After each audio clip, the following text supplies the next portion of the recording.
नमस्कार। प्रतियोगी परीक्षाओं में पूछे गए प्रश्नों के क्रम को हम आगे बढ़ाते हुए अगला प्रश्न लेते हैं।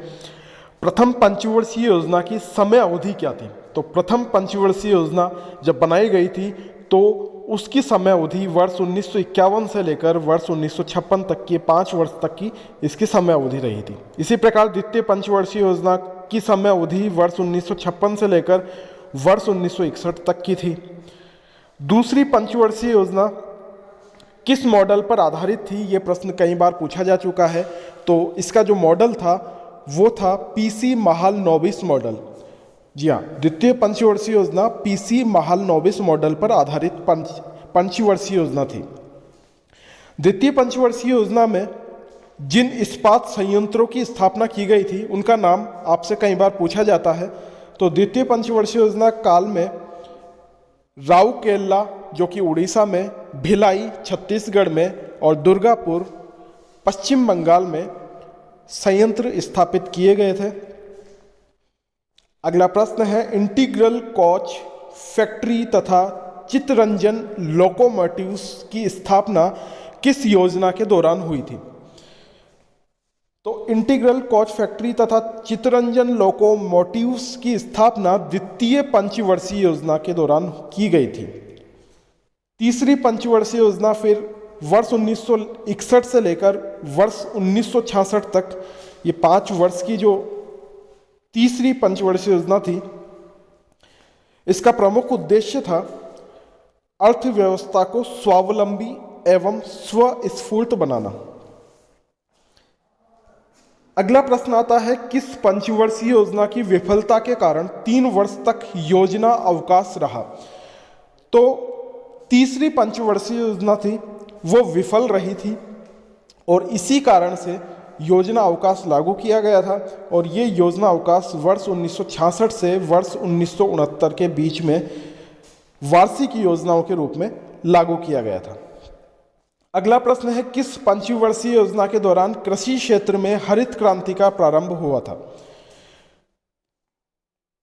तो हरित क्रांति का आरंभ जो देश में हुआ था वो किसी भी पंचवर्षीय योजना के दौरान नहीं हुआ था।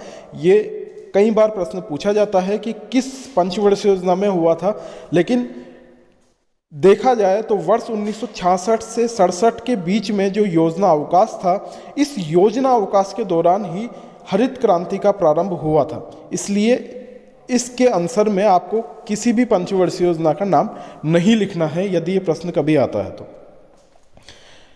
अगला प्रश्न है, चौथी पंचवर्षीय योजना की अवधि क्या रही? तो जो चौथी पंचवर्षीय योजना थी उसकी अवधि वर्ष 1969 से वर्ष 1974 के बीच में रही थी।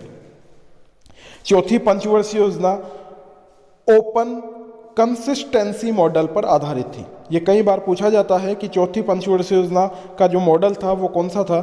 तो इसका मॉडल है ओपन कंसिस्टेंसी मॉडल। अगला प्रश्न यही है कि ओपन कंसिस्टेंसी मॉडल किसने तैयार किया था? तो ये मॉडल तैयार किया था अशोक रुद्र तथा LNS मात्रे ने। अशोक रुद्र तथा LNS मात्रे ने ओपन कंसिस्टेंसी मॉडल तैयार किया था। जो चौथी पंचवर्षीय योजना है उसका मूल उद्देश्य क्या था, ये पूछा जाता है। तो चौथी पंचवर्षीय योजना का मूल उद्देश्य था स्थिरता के साथ आर्थिक विकास और आत्मनिर्भरता की प्राप्ति करना। जब 14 बैंकों का राष्ट्रीयकरण, MRTP अधिनियम तथा बफर स्टॉक की धारणा, ये सब घटनाएं किस योजना के दौरान घटी थी? तो 14 बैंकों का राष्ट्रीयकरण हुआ था चौथी पंचवर्षीय योजना के दौरान, MRTP एक्ट लागू हुआ था चौथी पंचवर्षीय योजना के दौरान और बफर स्टॉक की धारणा चौथी पंचवर्षीय योजना के दौरान ही ये तीनों घटनाएं घटी थी। अगला प्रश्न है, 14 बैंकों का राष्ट्रीयकरण किस वर्ष किया गया था? तो वर्ष 1969 में 14 बैंकों का राष्ट्रीयकरण किया गया था। गरीबी हटाओ का नारा सबसे पहले किस पंचवर्षीय योजना में दिया गया था? 5वीं पंचवर्षीय योजना में पहली बार गरीबी हटाओ का नारा दिया गया था। 5वीं पंचवर्षीय योजना की अवधि क्या थी? 5वीं पंचवर्षीय योजना की अवधि वर्ष 1974 से वर्ष 1979 के बीच में थी। पांचवी पंचवर्षीय योजना कब समाप्त हुई? पंचवर्षीय योजना थी वो एक वर्ष पूर्व ही अर्थात वर्ष 1978 में समाप्त कर दी गई थी। फिर पूछा जाता है कि किस सरकार ने पांचवी पंचवर्षीय योजना को समय से एक वर्ष पहले ही समाप्त कर दिया था? तो उस समय जनता पार्टी की सरकार थी और जनता पार्टी की सरकार ने ये जो पंचवर्षीय योजना थी जिसकी अवधि 1974 से 1979 थी, इसे एक वर्ष पहले ही अर्थात 1978 में ही समाप्त कर दिया था। जनता पार्टी सरकार द्वारा पेश की गई छठी पंचवर्षीय योजना को क्या नाम दिया गया? तो इस पंचवर्षीय योजना को रोलिंग प्लान के नाम से जाना जाता है, जिसे अनवरत योजना भी हम कहते हैं, जिसे जनता पार्टी सरकार ने छठी पंचवर्षीय योजना के रूप में लागू किया। जो रोलिंग प्लान है उसको भारत में लागू करवाने का श्रेय डीटी लकड़ावाला को जाता है। डीटी लकड़ावाला ने रोलिंग प्लान को भारत में लागू करवाया था। अगला प्रश्न है कि किस सरकार ने देश में विकेंद्रित नियोजन की अवधारणा को लागू किया? तो विकेंद्रित नियोजन की अवधारणा को जनता पार्टी सरकार द्वारा लागू किया गया। छठी पंचवर्षीय योजना की अवधि कब से कब तक की रखी गई थी? ये प्रश्न भी कई बार पूछा जाता है। तो वर्ष 1978 से लेकर वर्ष 1983 तक की अवधि छठी पंचवर्षीय योजना की अवधि मानी जाती है।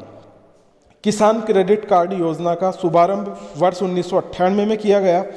और अगला प्रश्न है, राष्ट्रीय कृषि विपणन संस्थान कहाँ पे स्थित है? तो राष्ट्रीय कृषि विपणन संस्थान जयपुर में स्थित है। इसी प्रकार केंद्र सरकार के बजट के चालू खाते में व्यय की सबसे बड़ी मद क्या है? ये एक महत्वपूर्ण प्रश्न है। केंद्र सरकार का जो बजट होता है उसके चालू खाते में व्यय की सबसे बड़ी मद केंद्रीय आयोजन कहलाती है। अगला प्रश्न है, भारत सरकार के कुल घाटे में किस घाटे का सर्वाधिक योगदान रहा है? तो भारत सरकार का जो कुल घाटा है उसमें राजकोषीय घाटा है, उसका सबसे अधिक योगदान रहा है। संशोधित मूल्यवर्धित कर अर्थात mod VAT, mod value added tax का संबंध किससे है? तो इसका आंसर है मॉड वैट का संबंध उत्पाद शुल्क से है, एक्साइज ड्यूटी।